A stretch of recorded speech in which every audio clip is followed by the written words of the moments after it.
আৰে Pihu, good morning. ৰাতিপুৱা ৰাতিপুৱা ইয়াত আহিলা যে? আজি ষ্ট'ৰ নাই যোৱা নেকি তুমি? পিছে তুমি আহিলা ভাল লাগিলে। আৰু ইয়াৰ হাতত কি তোমাৰ? Good morning dear. ৰাতিপুৱাই ৰাতিপুৱাই কিয় ইয়ালৈ আহিব নোৱাৰে নেকি? আৰু মোৰ ষ্ট'ৰখনলৈ মই কি কৰিম?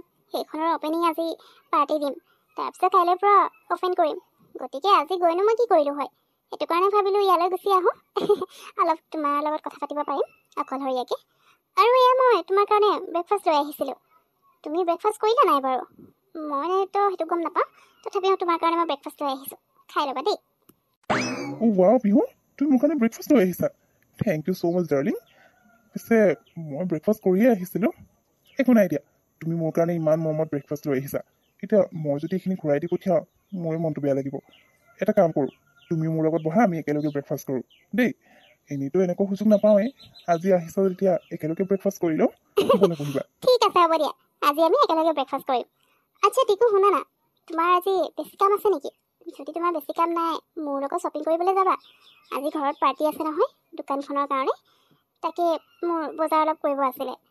মই জুলিক মাতিম ভাবিছিলোঁ, কিন্তু তাইও নিজৰ কামত গৈছে নহয়, তাই আহিব নোৱাৰিব। গতিকে তুমি যদি টাইম উলিয়াব পাৰা মোৰ লগত গৈ দিবা নি? মই অকলে ইমানবোৰ শ্বপিং কৰিবলৈ দিগদাৰ হৈ যাব। বাৰু ফাৰ্ষ্ট আমি ব্ৰেকফাষ্ট কৰি লওঁ ন, তাৰপিছত তুমি মোক ক'বা দেই। ৰাজীৱ, আৰু পেচেণ্ট নাই বাহিৰত, এতিয়া তুমি অকণমান দেৰি ৰেষ্ট কৰিব পাৰিবা। আচ্ছা শুনা না ৰাজীৱ, আজি পিহুহঁতৰ ঘৰত পাৰ্টি আছে নহয়, তুমি গম পোৱা নে নোপোৱা? তাই ষ্ট'ৰখনৰ কাৰণে কাইলৈৰ পৰা অপেনিং কৰিব যে, সেইকাৰণে আজি ঘৰতে পাৰ্টিটো দিছে। গতিকে তালৈ যাব লাগিব মই, অকণমান সোনকালে যাম বুলি ভাবিছোঁ। তুমি যাবা নহয়? মোৰ লগতে ওলাবা দেই, মই তোমাৰ লগত একেলগে যাম। আৰু হেৰি, তাই শ্বপিং কৰিবলৈ লগ ধৰিছিলে মোক, কিন্তু মোৰ কাম আছে কাৰণে মই তাইক নোৱাৰিম বুলি ক'লোঁ। এতিয়া তাই টিকুৰ ওচৰলৈ গৈছে নেকি, মোক কৈছিলে মানে আচ্ছা হয় মেছেজ নি? কৰি। পিহুৱে মোকো মেছেজ কৰিছিলে বাৰু, আজি পাৰ্টি আছে, মোক ইনভাইট কৰিছে। কিন্তু তোমাক যদি শ্বপিঙৰ কাৰণে লগ ধৰিছিলে তুমি মোক কোৱা নাছিলা কিয়? তুমি মোক আগতীয়াকৈ কৈ দিয়া হ'লে মই তোমাক ছুটি দি দিওঁ নহয়। সেইটো আৰু তুমি মোক সুধিব লাগিছে নেকি? এবাৰ কৈ দিয়া হ'লেও হৈ যায়। এতিয়া মইতো জানো তোমালোক কিমান ভাল ফ্ৰেণ্ড হয়, বেষ্ট ফ্ৰেণ্ডতকৈ বহুত ওপৰত। গতিকে ইজনে সিজনক হেল্প কৰিলেহে হ'ব। তুমি মোক কৈ দিয়া হ'লেই হয়। এটা কাম কৰা নহ'লে, এতিয়া তাইক ফোন এটা কৰি চোৱা। যদি তাই শ্বপিং কৰা নাই তেতিয়া তুমি তাইৰ লগত গুচি যাব পাৰা।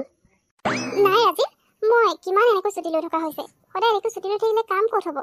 আৰু মই তোমাৰ গাৰ্লফ্ৰেণ্ড হয় বুলি আৰু যদি সদায় ছুটি লৈ থাকোঁ, তেতিয়া বাকীবোৰে কি বুলি ক'ব? ভাবিব বছে সদায় ছুটিয়ে দি থাকে, একোৱেই নকয়। এতিয়া তেওঁলোকেতো নাজানে আমাৰ ৰিলেশ্যনৰ কথা, আৰু জানিব নালাগে বাৰু। সেইকাৰণে মই নাযাওঁ বুলি ক'লোঁ। তাই টিকুৰ লগতে শ্বপিং কৰিম কৈছে, এতিয়া যাবলৈ দিয়া। মই একেবাৰে পাৰ্টিতে যাম গধূলি। তোমাকো ইনভাইট কৰিছে ন? ঠিকে আছে দিয়া, তুমি মোক লৈ যাবাহি দেই, মই তোমাৰ লগতে যাম। কাৰণ আজি অকলে আছোঁ ন, আনকালে পিহু মই দুইজনী বেলেগ জেগাত গ'লে দুইজনীয়ে যাওঁ। কিন্তু আজি তাইৰ ঘৰতে যাম যেতিয়া হয় অকলে নেকি হৈ জুলি? যাম যে, সেইকাৰণে তোমাৰ লগত যাম ঠিক মই। আছে, হ'ব দিয়া তেতিয়াহ'লে। এতিয়া আমি কাম কৰি লওঁ, তাৰপিছত অকণমান আজি সোনকালে ওলাই যাম যদি বেছি নাথাকে। আৰু গধূলি তুমি ৰেডি হৈ থাকিবা, মই গ'লে মানে তোমাক কল কৰিম বাৰু, একেলগে যাম দেই। বাৰু তুমি যোৱাচোন, বাহিৰৰ পেচেণ্ট আছে নেকি চাই আহা। টিকু ওচৰ নোচোৱা নাই এইফালে। এইবোৰ যে ডলবোৰ ইমান ভাল লাগিছে, টেডিবোৰ ইমান ধুনীয়া ধুনীয়া, চব বেলেগ বেলেগ ধৰণৰ আছে। ৱাও, মোৰ যে এইবোৰ দেখিলে মানে গোটেইবোৰে লৈ যাওঁ লাগে। চোৱাচোন ইমান ধুনীয়া লাগিছে। পিহু, সঁচাকৈ মোৰো খুব ভাল লাগিছে এইবোৰ।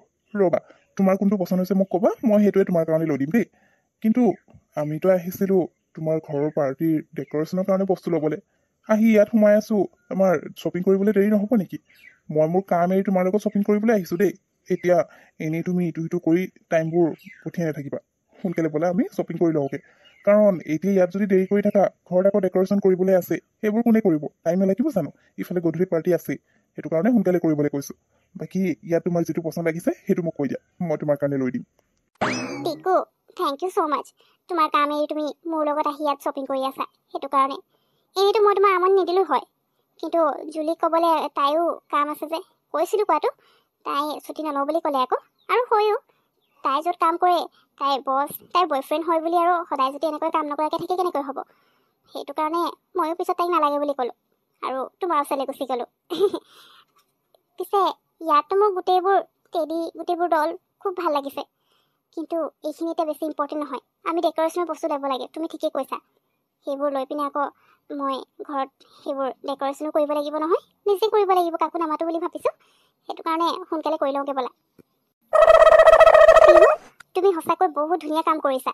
তোমাৰ যিবোৰ ডিজাইন আছে ড্ৰেছৰ মই চালোঁ সেইবোৰ তুমি নিজেই কৰিছা ন গোটেইবোৰ সঁচাকৈ তোমাৰ ডিজাইনবোৰ কিন্তু বহুত ইউনিক আৰু ষ্টাইলিছ হয় বহুত ধুনীয়া তোমাৰ ষ্ট'ৰখন ভাল চলিব মই মোৰ ছোৱালীজনীৰ কাৰণে তোমাৰ তাৰ পৰা ড্ৰেছ কেইটামান ল'ব লাগিব চিলেক্ট কৰি থৈছোঁ সঁচাই খুব ভাল লাগিছে আজিকালিতো বিজনেছ কৰিবলৈ ইমানকৈ কৰাটো কৰে কিন্তু সকলোৱে মন নকৰে কিন্তু আজিৰ দিনত বিজনেছ কৰাটোহে বেছি ভাল নেকি তুমি বৰ ভাল কাম কৰিছা thank you so' much aunty ভাল লাগিছে আপুনি ঠিকেই কৈছে আজিকালি মানে বিজনেছ কৰাটো কৰে কিন্তু বহুতে কৰিবলৈ মনো নকৰে কিন্তু মই ভাবোঁ বিজনেছ কৰাটোৱে চবচে বেষ্ট হয় নিজৰ ইচ্ছামতে কাম কৰিব মন গ'লে কৰিলোঁ আৰু যিদিনা মন নগ'ল আৰাম কৰি ল'লোঁ থেংক ইউ ছ' মাছ মোৰ ডিজাইনখিনি আপুনি ভাল পোৱাৰ কাৰণে আগলৈ আৰু ভাল ডিজাইন মই বনাবলৈ ট্ৰাই কৰিম বাকী যি কৰিছোঁ এয়া মাৰ কাৰণে সম্ভৱ হৈছে অকলেতো মই কেতিয়াও একো কৰিবই নোৱাৰোঁ মায়ে মোক বহুতখিনি ক্ষেত্ৰত ছাপৰ্ট কৰিছে সেইকাৰণে আজি এইখিনি কৰিবলৈ পাৰিছোঁ মই বাৰু আণ্টি আপুনি পাৰ্টি এনজয় কৰক মোৰ ফ্ৰেণ্ড আহিছে চাগে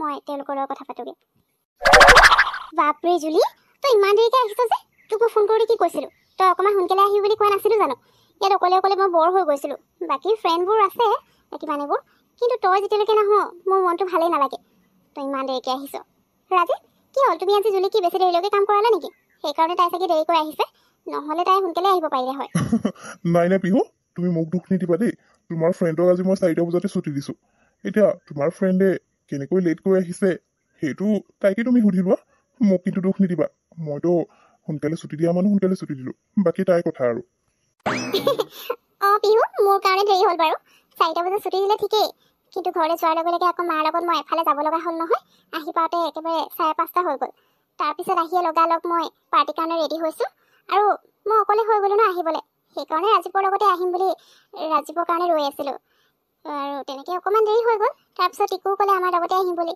আকৌ টিকুৰ কাৰণে ৰৈ থকা হ'ল তেনেকৈ এতিয়া আহি পালোহি আৰু ইমানো দেৰি নাই হোৱা নহয় পাৰ্টি ষ্টাৰ্ট হৈছেহে হ'ব দে হ'ব আমাৰ দেৰি কৰিব নালাগে টিকু আহিলা তুমি টিকুৱে যেনিবা মোক আজি বহুতখিনি হেল্প কৰিলে দেই তোক মই শ্বপিঙৰ কাৰণে লগ ধৰিলোঁ কাম থকাৰ কাৰণে জোৰো নকৰিলোঁ তাৰপিছত টিকুৰ লগত গৈ গোটেই শ্বপিং কৰা হ'ল আকৌ ঘৰলৈ আহিও অকণমান ডেক'ৰেশ্যন কৰাত মোক হেল্প কৰি দিলে নহ'লে মই এইখিনি অকলে কৰিবই নোৱাৰিলোঁ হয় বাৰু ব'ল এতিয়া তহঁতে কিবা এটা খাই ল'বি টিকু ৰাজীৱ আহা তোমালোক অ' পিহু নিতাক তই ফোন কৰিছিলি নেকি মই গধূলি সময়ত ফোন কৰিছিলোঁ বাৰু কিন্তু তাই ৰিচিভে নকৰিলে আকৌ এতিয়া তাই পাৰ্টিলৈ আহিবনে নাহে তাতে পাৰ্টিটো তই গধূলি ৰাখিলি যে সেইটো কাৰণে হয়তো নাহিবও পাৰে সেইকাৰণে ফোনো ৰিচিভ কৰা নাই তাই এবাৰ ফোন কৰি চাব লাগিছিলে আকৌ অঁ যদি মই নিতাক ফোন কৰিছিলোঁ তাই জানো এতিয়া আহে নাহে মই ভালকৈ গম নাপাওঁ আপুনি ফোন কৰোঁতে তাই কৈছিলে যদি সুবিধা হয় আহিম বুলি মাককো লগতে লৈ আহিম বুলিয়ে কৈছিলে কিন্তু এতিয়া কি হয় জানো গাড়ী ঠিক কৰিব পাৰিলে মানে আহিম বুলি কৈছিলে আকৌ হয়তো গাড়ী চাড়ী প্ৰব্লেম হৈছে সিহঁতৰ গাড়ী নোপোৱাৰ কাৰণে নাহিবও পাৰে নাজানো আৰু হ'ব দে একো নাই তাই আহিব নোৱাৰিলেও বেলেগ এদিনা আহিব লাগিলে বাৰু তই ব'ল কিবা এটা খাই ল'বি